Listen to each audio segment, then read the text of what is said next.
પરછમ જવાના પાટિયા પાસે હાઈવે પરથી ગાડીમાંથી ₹1,28,700નો દારૂ પકડાયો।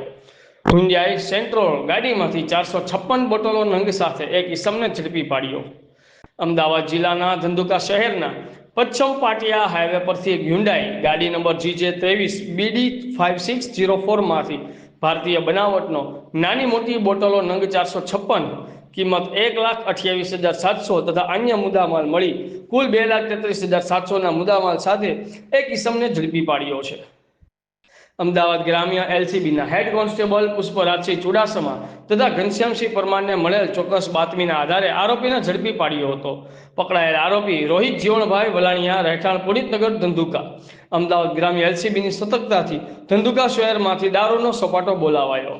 રિપોર્ટર સંજયભાઈ ઝાલા, આઝાદ મીડિયા લાઈવ, ધંધુકા।